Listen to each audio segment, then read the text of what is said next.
السلام علیکم۔ وعلیکم السلام۔ آج ہم حضرت قلندر بابا اولیاء رحمۃ اللہ علیہ کی کتاب لوح و قلم اس کی قرأت کے سلسلے میں بات کر رہے ہیں، جی اور ڈاکٹر مقصود الحسن عظیمی صاحب نے جو قرأت پیش کی ہے اس کی روشنی میں ہم آج صفحات 7 سے 11 کا ایک جائزہ لیں گے۔ جی بالکل، یہ صفحات بہت اہم ہیں۔ تو مقصد یہی ہے کہ سمجھیں کہ یہ صفحات انسانی فطرت، وہ جو پوشیدہ صلاحیتیں ہیں اور روح کا تصور، اس بارے میں کیا بتا رہے ہیں۔ اصل میں یہ صفحات انسانی طبائع کے فرق کو واضح کرتے ہیں، اچھا، اور پھر انہیں زندگی کی سرگرمیوں سے اور خاص طور پر عرفان یعنی گہری سمجھ بوجھ کے راستے سے جوڑتے ہیں۔ تو صفحہ 7 پر بات شروع ہوتی ہے کہ انسانوں میں ان کی زندگی کی سرگرمیوں کی وجہ سے طبیعتیں مختلف ہوتی ہیں، جیسے کسان، مصنف، لوہار وغیرہ۔ جی ہاں، یہ تو روزمرہ کا مشاہدہ ہے۔ یہاں طب کا مطلب ہے ایک بنیادی ساخت، ایک مزاج۔ یہ ایک اندرونی نقش سمجھ لیں جو ہمارے رجحانات اور ماحول سے بنتا ہے۔ ٹھیک، تو یہ جو فرق ہے یہ مختلف پیشوں میں نظر آتا ہے۔ صحیح۔ تو پھر متن میں ایک خاص طبیعت کا ذکر ہے، وہ جو قدم قدم چلا کر عرفان کی منزل تک پہنچاتی ہے، جی بالکل۔ یعنی اللہ کی معرفت والی طبیعت۔ اس خاص طبیعت کی کیا ضرورت ہے؟ دیکھیں، بات یہ ہے کہ جیسے لوہار کی طبیعت لکھنے سے یا ادیب کی طبیعت لوہے کے کام سے وہ میل نہیں کھاتی نا۔ ہاں، یہ تو ہے۔ اسی طرح عرفان جو کہ ایک بہت گہری پہچان ہے، وہ ایک خاص قسم کی ذہنی اور قلبی تیاری مانگتی ہے۔ اچھا، مطلب یہ خود بخود نہیں ہو جاتا؟ نہیں، یہ شعوری کوشش ہے، ایک مزاج اپنانا پڑتا ہے، جیسے کوئی ہنر سیکھتے ہیں۔ اس کے لیے وہ مصور والی مثال دی گئی ہے صفحات 8-9 پر، وہ بڑی دلچسپ ہے۔ جی، وہ مثال بہت اچھی ہے کہ کوئی مصوری کیسے سیکھتا ہے۔ متن کہتا ہے کہ وہ تصویر کے نقوش کو آہستہ آہستہ اپنی طبیعت میں جذب کرتا ہے، مشق کرتا ہے۔ بالکل، اور حافظے کا استعمال کرتا ہے کہ پینسل کیسے چلانی ہے۔ تو اس مثال کا اصل پیغام کیا ہے؟ اصل پیغام یہ ہے کہ صلاحیت باہر سے نہیں آتی، وہ اندر ہی ہوتی ہے۔ اندر؟ مطلب روح میں؟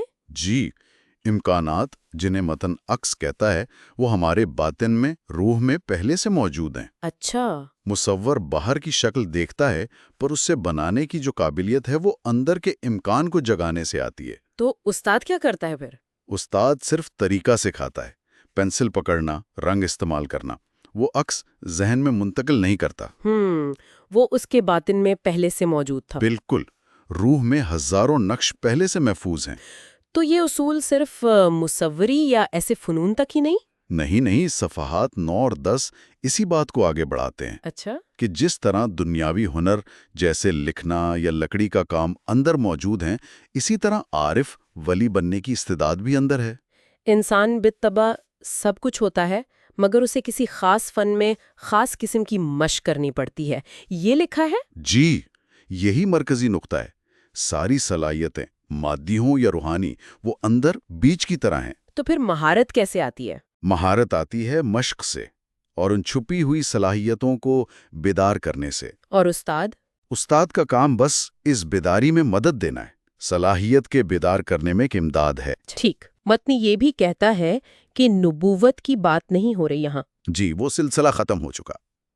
توجہ روحانی انسان بننے کی صلاحیت کو جگانے پر ہے۔ پھر صفحات 10-11 پر جسم کو لباس کہا گیا ہے۔ ہاں، یہ ایک بہت طاقتور تشبیہ ہے۔ جیسے کپڑے جسم کی حفاظت کرتے ہیں، ویسے ہی یہ گوشت پوست کا جسم اصل انسان کی حفاظت کرتا ہے۔ بالکل، اور جب انسان مر جاتا ہے تو جسم تو وہیں پڑا رہ جاتا ہے، بے حس و حرکت۔ صحیح، جیسے اتارے ہوئے کپڑے۔ جی، مرنے کے بعد جسم کی حیثیت صرف لباس کی رہ جاتی ہے۔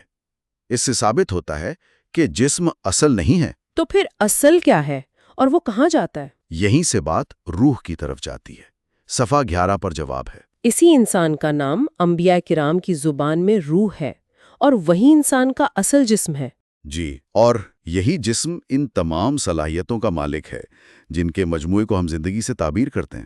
یعنی اصل میں ہم روح ہیں اور زندگی اسی روح کی صلاحیتوں کا اظہار ہے۔ بالکل، اس کو آپ نیند کے تجربے سے بھی تھوڑا جوڑ سکتے ہیں۔ نیند میں بھی جسم ایک طرف ہوتا ہے نا؟ ہاں، ہوتا تو ہے۔ تو وہ بھی روح کی جسم سے کچھ علیحدگی کا اشارہ ہے۔ شاید اسی لیے متن میں کہا گیا ہے کہ اہم اصطلاحات کا ریکارڈ رکھنا بہتر ہے۔ تو آج کی اس گفتگو کا خلاصہ یہ ہوا کہ طبیعتیں مختلف ہیں، مگر عرفان کے لیے خاص طبیعت بنانی پڑتی ہے۔ جی، ساری صلاحیتیں دنیاوی ہوں یا روحانی اندر روح میں موجود ہیں۔ درست۔ انہیں مشق سے جگانا پڑتا ہے۔ جسم لباس ہے، اصل چیز روح ہے۔ بالکل۔ بنیادی طور پر یہ صفحات یاد دلاتے ہیں کہ سفر چاہے دنیاوی ہو یا روحانی، وہ اندر کے امکانات کو جگانے اور بنانے کا نام ہے۔ تو جو سامعین سن رہے ہیں انہیں بھی چاہیے کہ وہ خود بھی لوح و قلم کے ان صفحات یعنی 7 سے 11 تک ضرور پڑھے تاکہ سمجھ اور گہری ہو۔ جی، یہ بہت اچھا رہے گا۔ اور اسی کے ساتھ ہم آپ سے گزارش کریں گے کہ میلوڈی آف ڈیوائن چینل کو ضرور سبسکرائب کریں۔ جی، اس ویڈیو کو لائک بھی کریں اور اپنے دوستوں کے ساتھ جو روحانیت کا ذوق رکھتے ہیں ان کے ساتھ شیئر بھی کریں۔ بالکل۔